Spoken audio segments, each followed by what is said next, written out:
सुबह का समय था। बाजार में सड़क के किनारे करीना देवी हमेशा की तरह टोकरा लेकर मछलियां बेच रही थीं। उनकी दोनों बेटियां पूजा और नेहा दूर बॉर्डर पर देश की सेवा में तैनात थीं। दोनों बहनें आर्मी ऑफिसर थीं।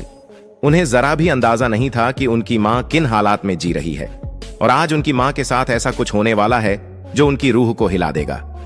करीना देवी चुपचाप मछली बेचने में लगी थीं कि तभी एक इंस्पेक्टर, जिसका नाम राकेश वर्मा था, मोटरसाइकिल से आया। उसने बाइक सड़क किनारे रोकी और गुस्से में बोला, तुम्हारी हिम्मत कैसे हुई सड़क किनारे मछली बेचने की? तुम्हारे चलते यहां जाम लग सकता है, जल्दी से यहां से हटो। इतना कहकर वह अचानक टोकरा पर जोर से लात मार देता है।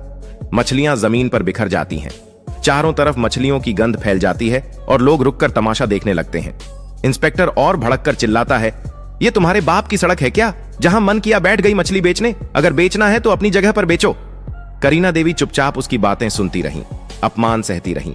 उनकी आंखों में आंसू थे, लेकिन वो बिना कुछ कहे जमीन पर गिरी मछलियां उठाने लगीं। भीड़ में खड़े लोग सिर्फ तमाशा देख रहे थे। ना किसी ने आवाज उठाई, ना किसी ने मदद की। भीड़ में एक लड़का था जो सोशल मीडिया पर मशहूर था। उसने मोबाइल निकाला और पूरा वाकया रिकॉर्ड करने लगा। इंस्पेक्टर लगातार उन्हें डांट रहा था, अपमानित कर रहा था और लोग बस हंसते देखते रह गए। करीना देवी मन ही मन सोच रही थीं, अगर मेरी दोनों बेटियों को यह सब पता चल गया तो न जाने क्या हो जाएगा। काश उन्हें यह बात कभी ना पता चले, वरना तूफान आ जाएगा। आंखों में आंसू लिए मछलियां वापस टोकरा में डालकर वो धीरे धीरे घर की ओर चल पड़ी। उधर जिस लड़के ने वीडियो बनाया था, उसने घर पहुंचकर उसे सोशल मीडिया पर अपलोड कर दिया। कैप्शन में लिखा था, इस बूढ़ी औरत की कोई गलती नहीं थी, लेकिन इंस्पेक्टर ने इसकी मछलियां गिरा दी और सड़क पर बेइज्जत किया। क्या यह सही है? वीडियो तेजी से वायरल हो गया। लोग शेयर करने लगे, कमेंट करने लगे। हर कोई इस घटना को गलत बता रहा था। कुछ देर बाद यह वीडियो नेहा के मोबाइल में पहुंचा। वीडियो देखते ही उसका खून खौल उठा। वह सोच भी नहीं सकती थी कि उसकी मां के साथ ऐसा बर्ताव हुआ है। लोगों के सामने बेइज्जत किया गया, थप्पड़ तक मारा गया। नेहा ने तुरंत वीडियो अपनी बड़ी बहन पूजा को भेज दिया। पूजा ने वीडियो देखा तो गुस्से से लाल हो गई, आंखों में आंसू भर आए। मन ही मन उसने सोचा, काश पापा होते तो हमें यह दिन नहीं देखना पड़ता। हमने इतनी मेहनत करके यह मुकाम पाया, फिर भी मां को सुख नहीं दे पाए। लेकिन मैं उस इंस्पेक्टर को छोड़ूंगी नहीं, बदला लेकर रहूंगी। वीडियो देखने के बाद पूजा ने तुरंत नेहा को कॉल किया। आवाज में गुस्सा साफ झलक रहा था। नेहा, तुम यहीं रहो, मैं घर जा रही हूं और उस इंस्पेक्टर से अपना बदला लेकर रहूंगी। नेहा ने तुरंत कहा, नहीं दीदी, मैं भी आपके साथ चलूंगी। मां के साथ जो हुआ वो मैं बर्दाश्त नहीं कर सकती, उसे उसकी औकात दिखानी ही पड़ेगी। पूजा ने समझाया, तुम्हें यहीं रहना चाहिए। मैं मां को लेकर वापस आऊंगी और हम यहीं कहीं आसपास उन्हें रख लेंगे। कुछ देर तक बहस चली, लेकिन आखिरकार नेहा मान गई। ठीक है दीदी, आप जाइए, लेकिन मां को साथ लेकर जरूर लौटना। पूजा ने फोन रख दिया, वर्दी उतारी और पीले रंग का सलवार सूट पहन लिया। अब वह एक साधारण गांव की लड़की लग रही थी। बस में बैठकर कुछ ही घंटों में घर पहुंच गई। घर पहुंचते ही उसने दरवाजा खटखटाया। करीना देवी उस समय किचन में सब्जियां काट रही थीं। दरवाजे की आवाज सुनकर उन्होंने पुकारा, कौन है? मैं हूं मां, पूजा, लौट आई हूं आपसे मिलने। आवाज सुनते ही करीना देवी के हाथ रुक गए, आंखों में नमी आ गई। उनके मन में डर भी था कि कहीं पूजा को इस घटना का पता तो नहीं चल गया। वह जानती थीं कि उनकी बेटियां कितनी ईमानदार और जिद्दी हैं, अपनी मां के लिए कुछ भी कर गुजरेंगी। उन्होंने जल्दी से दरवाजा खोला। सामने खड़ी बेटी को देखते ही मां बेटी गले लग गईं, जैसे सालों की दूरी एक पल में मिट गई हो। करीना देवी ने पूछा, बेटी, नेहा कहां है? वह नहीं आई? पूजा ने जवाब दिया, नहीं मां, मैंने उसे मना कर दिया था। बहुत जिद कर रही थी, लेकिन मैंने साथ नहीं लाया। अच्छा, पहले अंदर तो आओ। पूजा किचन में गई और सब्जियां देखकर बोली, मां, आप बैठिए, खाना मैं बना देती हूं। थोड़ी देर में खाना बनकर तैयार हो गया। मां बेटी ने साथ बैठकर खाना खाया और फिर बातें शुरू हुई। पूजा ने सीधा सवाल किया, मां, आपके साथ जो हुआ, आपने मुझे क्यों नहीं बताया? यह बहुत गलत है। मैं उस इंस्पेक्टर को सस्पेंड करवा कर ही मानूंगी। उसने कानून के खिलाफ किया है और मैं उसे दिखाऊंगी कि कानून की ताकत क्या होती है। करीना देवी ने डरते डरते कहा, बेटा छोड़ो, पुलिस वाले हैं, क्या हो गया अगर उसने ऐसी बातें कर दी? जाने दो। पूजा ने सख्ती से कहा, नहीं मां, आप चुप रहिए, मैं जानती हूं मुझे क्या करना है। उसने जो किया उसकी सजा उसे जरूर मिलेगी।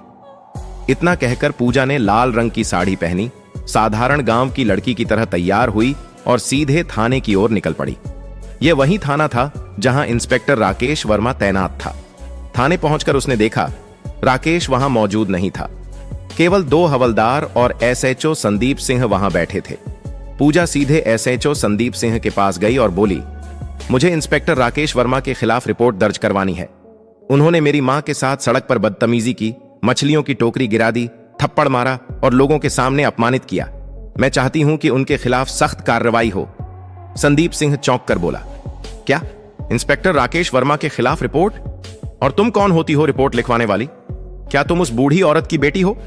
तुम्हें लगता है कि मैं अपने इंस्पेक्टर के खिलाफ रिपोर्ट दर्ज कर लूंगा? उन्होंने कोई गलत नहीं किया, और अगर थप्पड़ मार भी दिया तो क्या हुआ? वह सड़क पर मछली बेच रही थी, गलत तो वही थी। पूजा की आंखों में गुस्सा भड़क उठा। देखिए, हमें कानून मत सिखाइए। हमने कानून पढ़ा है और अच्छी तरह जानते हैं कि इसमें क्या लिखा है। मैं उसी कानून की मदद से उसे सजा दिलवाऊंगी। अगर आपने रिपोर्ट नहीं लिखी तो मैं आपके खिलाफ भी एक्शन लूंगी। संदीप सिंह हैरान रह गया। यह साधारण सी गांव की लड़की इतनी आत्मविश्वास से और बिना डरे बात कर रही थी जैसे कोई बड़ी ताकत उसके पीछे हो। वह बोला, तुम कौन हो और तुम्हारी इतनी औकात कि हमें सस्पेंड करवाओगी? हम चाहें तो अभी तुम्हें अंदर करवा सकते हैं। पूजा ने बिना कुछ कहे अपना सरकारी आईडी कार्ड मेज पर रख दिया। आईडी देखते ही संदीप सिंह की आंखें फटी रह गईं। घबराते हुए बोला, आप आर्मी ऑफिसर हैं? सॉरी मैडम, बताइए क्या करना होगा? पूजा ने सख्त लहजे में कहा, इस थाने की हालत खराब है। यहां न्याय नाम की कोई चीज नहीं है। सॉरी से कुछ नहीं होगा। अब मैं डायरेक्ट आपके खिलाफ और आपके इंस्पेक्टर के खिलाफ कार्रवाई करवाऊंगी। इतना कहते ही थाने का दरवाजा खुला और इंस्पेक्टर राकेश वर्मा अंदर आया। लड़की को देखकर उसने हल्की मुस्कान के साथ पूछा, क्या बात है, क्या करने आई हो? वह सीधे पूजा के सामने खड़ा हो गया। पूजा के मन में गुस्से का तूफान था। अगर वह कानून की इज्जत न करती तो उसी वक्त उसे तमाचा जड़ देती, लेकिन वह कानून की रक्षक थी, इसलिए सिर्फ बोली, याद रखना, मैं तुम्हें सस्पेंड करवा कर रहूंगी। तुम्हें कानून में रहने का कोई हक नहीं। मेरे शब्द तुम्हारे लिए बहुत भारी पड़ेंगे। इतना कहकर पूजा थाने से निकल गई। अंदर खड़े सिपाही संदीप सिंह और खुद इंस्पेक्टर राकेश भी सोच में पड़ गए। क्या यह लड़की सच में एक्शन लेगी? पूजा घर लौटी, कुछ देर सोचती रही, फिर एक प्लान दिमाग में आया। अगली सुबह वह सीधे एएसपी ऑफिस पहुंची। ऑफिस में एएसपी मैडम श्रुति हसन बैठी थीं। पूजा ने बिना वक्त गंवाए अपना मोबाइल निकाला और उन्हें वायरल वीडियो दिखा दिया। मैडम, मैं इंस्पेक्टर राकेश के खिलाफ सख्त कार्रवाई चाहती हूं, श्रुति हसन ने गंभीर लहजे में कहा। मैडम पूजा, मुझे पता है आप आर्मी ऑफिसर हैं, लेकिन हमें कानूनन सबूत और गवाह चाहिए। जब तक आप ठोस सबूत और गवाह लेकर नहीं आती तब तक कार्रवाई संभव नहीं है। पूजा ने हामी भरी और निकल पड़ी। घर आकर उसने उस सोशल मीडिया अकाउंट की जांच शुरू की जिससे वीडियो पोस्ट हुआ था। कुछ ही घंटों में उसे वह लड़का मिल गया जिसने यह वीडियो बनाया था। वह उसके घर गई और बोली, तुमने यह वीडियो अपनी आंखों के सामने रिकॉर्ड किया है। मुझे इसका ओरिजिनल वर्जन चाहिए और तुम्हें गवाह बनना होगा। लड़का पहले तो घबराया, फिर मान गया और उसे बिना एडिट का वीडियो दे दिया। पूजा ने उसे साथ लिया और दोबारा एएसपी ऑफिस पहुंची। श्रुति हसन ने सबूत देखे, फिर सीधे डीएम अखिलेश को फोन लगाया। डीएम ने वीडियो देखा और भड़क उठे। यह इंस्पेक्टर ने बहुत गलत किया है और कानून के खिलाफ किया है, इसे सजा मिलेगी। अगले ही दिन डीएम ने जिले के सबसे बड़े ऑफिस में प्रेस मीटिंग बुला ली। सुबह के ठीक 11 बजे जिला मुख्यालय के बड़े कॉन्फ्रेंस हॉल में डीएम अखिलेश की प्रेस मीटिंग शुरू होने वाली थी। हॉल के बाहर मीडिया की गाड़ियां कतार में खड़ी थीं। हर बड़े अखबार और न्यूज चैनल के रिपोर्टर कैमरा लेकर अंदर जाने की तैयारी में थे। हॉल के अंदर मंच पर 4 कुर्सियां लगी थीं। बीच में डीएम अखिलेश, दाईं ओर एएसपी श्रुति हसन और बाईं ओर 2 खाली कुर्सियां जिन पर अभी किसी को बैठना नहीं था। सामने पत्रकारों की लंबी पंक्ति थी। डीएम ने टेबल पर रखी घंटी बजाई और कहा, सभी पत्रकारगण बैठ जाएं, मीटिंग शुरू करते हैं। पूरा हॉल शांत हो गया। कैमरे चालू हो गए। डीएम ने गंभीर लहजे में बोलना शुरू किया। कल सोशल मीडिया पर एक वीडियो वायरल हुआ जिसमें एक पुलिस इंस्पेक्टर ने एक बुजुर्ग महिला के साथ सड़क पर दुर्व्यवहार किया, मछलियों की टोकरी गिराई, थप्पड़ मारा और सार्वजनिक रूप से अपमानित किया। यह न केवल नैतिकता के खिलाफ है बल्कि हमारे कानून और पुलिस आचार संहिता के भी खिलाफ है। पत्रकारों के कैमरे एकदम क्लिक क्लिक करने लगे। डीएम ने आगे कहा, हमारे पास पीड़ित पक्ष से ठोस सबूत और प्रत्यक्षदर्शी गवाह मौजूद हैं। सबूत के तौर पर हमारे पास बिना एडिट का वीडियो फुटेज है जो घटना के समय वहीं मौजूद एक युवक ने रिकॉर्ड किया। गवाह भी यहां मौजूद है और बयान देने को तैयार है। इतना कहते ही पूजा मंच पर आई और मीडिया की ओर मुंह करके बोली, मैं पूजा सिंह इंडियन आर्मी में कैप्टन हूं और यह पीड़ित महिला मेरी मां करीना देवी हैं। पूरा हॉल सन्न रह गया। पत्रकार एक दूसरे को देखने लगे, जैसे अब मामला और बड़ा हो गया हो। पूजा ने बिना रुके कहा, मैंने कानून पढ़ा है और मैं जानती हूं कि किसी भी इंसान को सड़क पर इस तरह अपमानित करना अपराध है, चाहे वह कोई आम आदमी करे या एक पुलिस अफसर।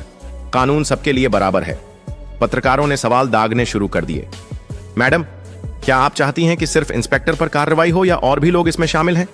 पूजा ने जवाब दिया, इस घटना में केवल इंस्पेक्टर नहीं बल्कि थाने के एसएचओ संदीप सिंह भी बराबर के दोषी हैं, जिन्होंने शिकायत लेने से इनकार किया, पीड़ित का मजाक उड़ाया और कानून का मजाक बनाया। एसपी श्रुति हसन ने माइक संभालते हुए कहा, हमने आंतरिक जांच शुरू कर दी है, लेकिन चूंकि मामला गंभीर है और पीड़ित पक्ष के पास पुख्ता सबूत हैं, मैं सिफारिश करती हूं कि दोनों अफसरों को तत्काल निलंबित किया जाए ताकि जांच निष्पक्ष हो सके। डीएम ने सिर हिलाते हुए आदेश पढ़ा। तत्काल प्रभाव से इंस्पेक्टर राकेश वर्मा और एसएचओ संदीप सिंह को निलंबित किया जाता है। इस आदेश की कॉपी पुलिस मुख्यालय और राज्य गृह मंत्रालय को भेजी जाएगी। पत्रकारों के बीच फुसफुसाहट शुरू हो गई। इतनी जल्दी एक्शन? यह तो मिसाल है। डीएम ने मीटिंग खत्म होते ही जिला प्रशासन के विधि अधिकारी लीगल एडवाइजर को बुलाया। मुझे पूरी प्रक्रिया कानूनी दायरे में करनी है। नोटिस ड्राफ्ट कीजिए और सस्पेंशन लेटर तैयार करिए। लीगल एडवाइजर ने बताया, सर, पहले हमें चार्जशीट तैयार करनी होगी जिसमें आईपीसी की धाराएं और पुलिस एक्ट के तहत की गई गलतियां लिखी जाएंगी। उसके बाद विभागीय जांच कमेटी गठित होगी, लेकिन निलंबन आदेश तुरंत लागू हो सकता है ताकि आरोपी जांच को प्रभावित न कर सके। डीएम ने तुरंत आदेश दिए और 2 घंटे के अंदर सस्पेंशन लेटर तैयार हो गया। उधर गांव में यह खबर आग की तरह फैल गई। बाजार में लोग एक दूसरे को बताते फिर रहे थे, सुना, करीना देवी के साथ जो हुआ था अब उसका इंसाफ मिलने वाला है। उनकी बेटी आर्मी ऑफिसर है, उसी ने यह सब करवाया है। करीना देवी के घर के बाहर भीड़ जमा हो गई। कोई हौसला बढ़ाने आया, कोई सिर्फ देखने। करीना देवी बार बार कह रही थी, मुझे बदला नहीं चाहिए था, बस इज्जत चाहिए थी, लेकिन मेरी बेटियां तो आग हैं जो अन्याय बर्दाश्त नहीं करती। जब निलंबन आदेश थाने में पहुंचा तो सिपाहियों में खलबली मच गई। एक सिपाही ने धीरे से कहा, भाई, ये लड़की तो सच में कर गई। हम तो सोच भी नहीं सकते थे कि डीएम तक मामला पहुंच जाएगा। राकेश वर्मा और संदीप सिंह दोनों को आदेश सुनाया गया। आपको तत्काल प्रभाव से निलंबित किया जाता है। जांच पूरी होने तक आप किसी भी सरकारी पद का इस्तेमाल नहीं करेंगे। राकेश वर्मा ने गुस्से में कागज जमीन पर फेंका, लेकिन संदीप सिंह के चेहरे पर साफ डर था। यह लड़की हमारी जिंदगी बर्बाद कर देगी। मैं कह रहा था ना, उससे पंगा मत लो। शाम होते होते टीवी चैनलों पर हेडलाइन चलने लगी, इंस्पेक्टर और एसएचओ सस्पेंड, आर्मी ऑफिसर ने दिलाया मां को इंसाफ, वायरल वीडियो बना हथियार, पुलिस अफसरों पर गिरी गाज। पूजा के मोबाइल पर लगातार कॉल आने लगे, कुछ बधाई के, कुछ मीडिया इंटरव्यू के। लेकिन पूजा सिर्फ इतना कहती, यह सिर्फ मेरी मां का मामला नहीं था, यह उन सबके लिए है जिनके साथ चुपचाप अन्याय होता है। 1 हफ्ते बाद विभागीय जांच में सबूत और गवाहों के आधार पर दोनों अफसर दोषी पाए गए। रिपोर्ट में लिखा था, इंस्पेक्टर राकेश वर्मा ने पद का दुरुपयोग किया, अनुशासन भंग किया और जनता के साथ अमर्यादित व्यवहार किया।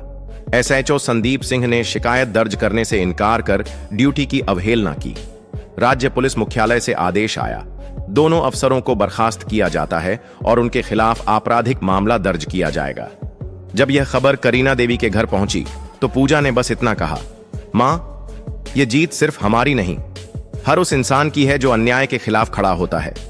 करीना देवी ने आंसुओं के साथ मुस्कुराकर बेटी को गले लगा लिया। तुमने सिर्फ मेरा ही नहीं, इस गांव का भी सिर ऊंचा कर दिया। दोस्तों, अगर आपको यह वीडियो पसंद आई हो तो इसे लाइक करें, अधिक से अधिक लोगों तक शेयर करें और हमारे चैनल को सब्सक्राइब करना ना भूलें, क्योंकि हमारे चैनल पर आपको इसी तरह की ज्ञानवर्धक और रोमांचक वीडियो मिलती रहती हैं।